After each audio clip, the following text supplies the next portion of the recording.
Greetings and welcome to another series of our weekly devotionals where we take a look at one of the readings in the lectionary for this upcoming Sunday and offer a few thoughts for reflection. This week we're going to look at a story involving the character of Jacob in the book of Genesis, chapter 32. It's a very well-known story.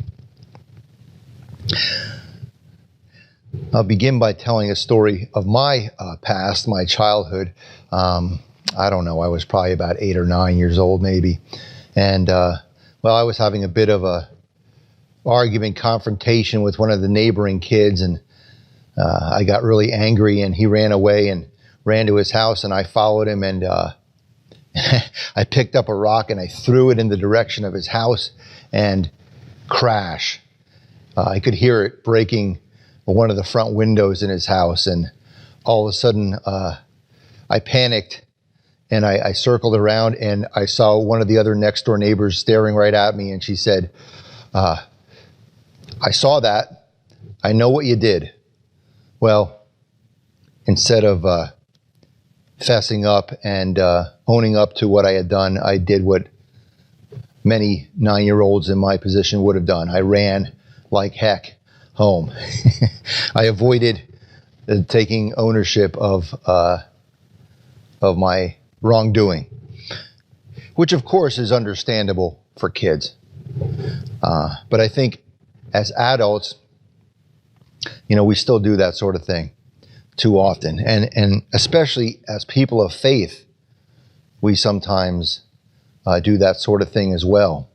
People in the church want to complain about certain things and they send anonymous letters to the pastor. I hear things at consistory meetings like, well, I've heard this group of people is not happy about this decision. Well, what people are we speaking about? Nobody seems to know. The parking lot meetings where person A talks to person B about person C instead of going to person C. That kind of stuff, unfortunately, goes on way too often. Well, in this story, the beginning of this story with Jacob, the context of his story, he is indeed in a tough place. He's sort of between a rock and a hard place.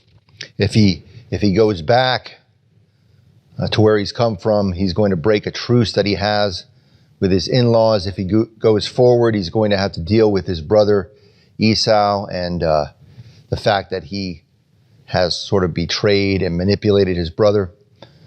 So he's really stuck and he's put in a tough position. But as we hear in the beginning of the passage, he got up, took his 2 wives, his 2 maids, his 11 children, and crossed the ford of the Jabbok River.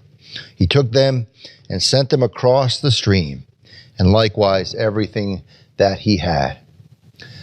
In Jacob's position, nothing to do but be direct, be honest, be responsible, be transparent, and move forward.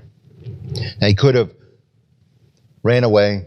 He could have wandered aimlessly. He could have made excuses or blamed others for the spot that he was in. But he moved forward. And he dealt with what he needed to deal with. And for people of faith, I think that's the direction we always should travel in as well. Amen.